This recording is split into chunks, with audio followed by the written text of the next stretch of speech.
Hello, ഇന്നത്തെ നമ്മുടെ video എല്ലാവർക്കും ചെയ്യാൻ പറ്റിയിട്ടുള്ള സിമ്പിളായിട്ടുള്ള ഒരു കേക്ക് ഡെക്കറേഷൻ വീഡിയോ ആണ്. അപ്പോൾ വീഡിയോയിലേക്ക് പോകുന്നതിന് മുമ്പ് നിങ്ങൾ ആദ്യമായിട്ടാണ് ഈ ചാനൽ കാണുന്നതെന്നുണ്ടെങ്കിൽ സബ്സ്ക്രൈബ് ചെയ്തിട്ടില്ലാത്ത കൂട്ടുകാരാണെങ്കിൽ ഒന്ന് സബ്സ്ക്രൈബും കൂടെ ചെയ്തിട്ട് സപ്പോർട്ട് ചെയ്യണേ.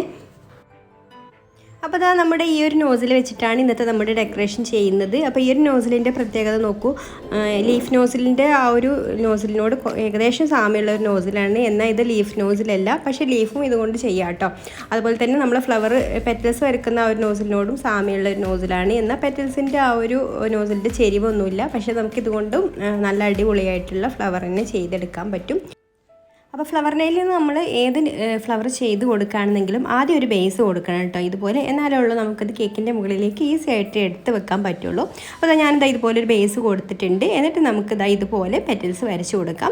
അപ്പോൾ ആദ്യത്തെ ഈ ഒരു റൗണ്ട് പെറ്റൽസ് കുറച്ചൊരു വലുതാക്കിയിട്ടാണ് കേട്ടോ ചെയ്ത് കൊടുക്കേണ്ടത്.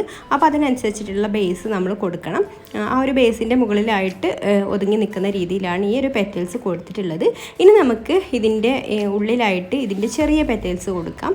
അങ്ങനെ ഉള്ളിലേക്ക് വരുന്തോറും പെറ്റൽസിൻ്റെ വലുപ്പം ചെറുതാക്കി കൊണ്ടുവരണം കേട്ടോ. അപ്പോൾ ആദ്യത്തെ ലൈനിൽ നമ്മളൊരു 5 പെറ്റൽസാണ് കേട്ടോ ചെയ്തിട്ടുള്ളത്. അപ്പോൾ ഇതിൽ നമുക്കൊരു 4 പെറ്റൽസ് കൊടുക്കാം. പിന്നെ ഇതിൻ്റെ മുകളിലേക്ക് ഒരു മൊട്ട് പോലെ വരാൻ വേണ്ടിയിട്ട് ഈ ഒരു പെറ്റൽസിൻ്റെ ഈ ഒരു ഭാഗം ഇങ്ങനെ കുത്തനെ വരുന്ന രീതിയിൽ വേണം കേട്ടോ. അതായത് നമ്മൾ ആ ഒരു ഷാർപ്പായിട്ടുള്ള ഭാഗം, ആ കർവായിട്ടുള്ള ഭാഗം ഒന്ന് മുകളിലോട്ട് പിടിച്ചിട്ട് ചെയ്താൽ മതി. ഇനി ഫുള്ളായിട്ട് വിരിഞ്ഞിട്ടുള്ള പൂവാണ് നിങ്ങൾക്ക് വേണ്ടതെന്നുണ്ടെങ്കിൽ ഇതുപോലെ നമുക്ക് ഉള്ളിൽ യെല്ലോ കൊടുക്കാം കേട്ടോ.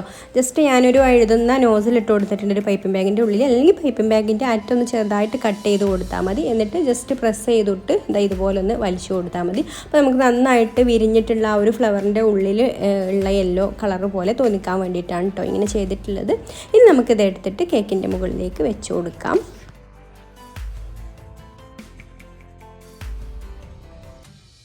അപ്പോൾ ഇതുപോലെയുള്ള ഫ്ലവർ നമുക്ക് കേക്കിൻ്റെ മുകളിൽ ഒരു 2 or 3 ഫ്ലവറൊക്കെ വെച്ച് കൊടുക്കാം കേട്ടോ. അപ്പോൾ ഞാനൊരു ഫ്ലവറും കൂടെ ചെയ്യുന്നത് എങ്ങനെയാണെന്നുള്ളത് കാണിച്ചു തരാം. ആദ്യം ഇതുപോലെ നന്നായിട്ട് കുറച്ച് ഫ്ലാറ്റായിട്ടുള്ള ബേസ് കൊടുക്കാം. എന്നിട്ട് അതിൻ്റെ മുകളിൽ ഇതുപോലെ ഒരു 5 പെറ്റൽസ് കൊടുക്കാം. പിന്നെ ഇതിൻ്റെ ഉള്ളിലായിട്ടും നമുക്ക് അതിൻ്റെ ചെറിയ പെറ്റൽസ് കൊടുക്കാം. പിന്നെ ഇതിന് മുകളിൽ ഇനിയിപ്പോൾ ഇതുപോലെ യെല്ലോ കളറിലുള്ള ഇത് കൊടുത്തിട്ടില്ലെങ്കിൽ നമുക്ക് ഒരു മൊട്ട് പോലെ നിൽക്കുന്ന രീതിയിൽ തോന്നിക്കാൻ വേണ്ടിയിട്ട് ജസ്റ്റ് നമ്മുടെ പൈപ്പിംഗ് ബാഗ് ഒന്ന് കുത്തനെ പിടിച്ചിട്ട് ആ ഒരു കർവായിട്ടുള്ള ഭാഗം ഒന്ന് കുത്തനെ പിടിച്ചിട്ട് ഒരു പെറ്റൽസ് ഇങ്ങനെ വരച്ചു കൊടുത്താൽ മതി. അപ്പോൾ നമുക്ക് ആ ഒരു വിരിഞ്ഞ് നിൽക്കുന്ന ആ ഒരു രീതിയിൽ കിട്ടും കേട്ടോ. കുത്തനെ പിടിച്ചിട്ട് ഇതാ ഞാൻ ഇതിൻ്റെ ഉള്ളിലായിട്ടൊരു 3 കുഞ്ഞു പെറ്റൽസ് കൊടുത്തിട്ടുണ്ട്. അപ്പോൾ ഇങ്ങനെ കൊടുത്താലും മതി കേട്ടോ. അപ്പോൾ നമ്മൾ പൈപ്പിംഗ് ബാഗ്, അതായത് ആ ഒരു നോസിൽ പിടിക്കുന്നതിൻ്റെ ആ ഒരു കയ്യിൻ്റെ ഇതിനനുസരിച്ചിട്ടാണ് കേട്ടോ, കയ്യിൻ്റെ ചെരിവിനനുസരിച്ചിട്ടാണ് നമ്മുടെ ഫ്ലവറിൻ്റെ രൂപത്തിലൊക്കെ മാറ്റം വരിക. അപ്പോൾ ഞാൻ ജസ്റ്റ് ഇതിൻ്റെ ഇടയിലായിട്ട് ചെറുതായിട്ടൊരു യെല്ലോ കൂടെ കൊടുത്തിട്ടുണ്ട്. നമുക്കിത് എടുത്തിട്ട് കേക്കിൻ്റെ മുകളിലേക്ക് വെച്ച് കൊടുക്കാം.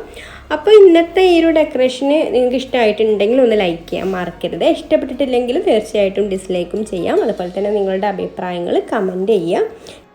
ഇനി നമുക്ക് ഫ്ലവറിൻ്റെ സൈഡിലൊക്കെ ആയിട്ട് ഓരോ ലീഫും കൂടെ കൊടുക്കാം. അപ്പോൾ ഞാൻ പൈപ്പിംഗ് ബാഗിൽ നോസിലൊന്നും ഇട്ട് കൊടുത്തിട്ടില്ല കേട്ടോ. ലീഫിൻ്റെ ജസ്റ്റ് ഇതുപോലെ ഒന്ന് ഷേക്ക് ചെയ്തിട്ട് വലിച്ചു കൊടുക്കുകയാണ് ചെയ്യുന്നത്. പൈപ്പിംഗ് ബാഗിൻ്റെ അറ്റ വി ഷേപ്പിൽ നമ്മൾ കട്ട് ചെയ്തെടുത്തിട്ടുണ്ട്. അത് നമ്മൾ മുന്നേ ഉള്ള വീഡിയോസിലൊക്കെ കാണിച്ചിട്ടുണ്ട് കേട്ടോ. അത് വെച്ചിട്ട് ഇതുപോലെ നമുക്ക് അവിടെ ഇവിടെയൊക്കെ ആയിട്ട് കുറച്ച് ലീഫും കൂടെ കൊടുക്കാം. ഇനി ഒരു ഫ്ലവർ ഇല്ലാത്ത ഒഴിഞ്ഞ ഭാഗത്ത് കുറച്ച് ഗോൾഡൻ ബീഡ്സും കൂടെ ഇട്ട് കൊടുക്കാം. അപ്പോൾ ഇന്നത്തെ ഒരു ഡെക്കറേഷൻ നിങ്ങൾക്ക് ഇഷ്ടമായിട്ടുണ്ടാവുമെന്ന് വിചാരിക്കുന്നു. അപ്പോൾ ഇനി മറ്റൊരു നല്ല വീഡിയോ ആയിട്ട് വീണ്ടും കാണാം. Thank you for watching.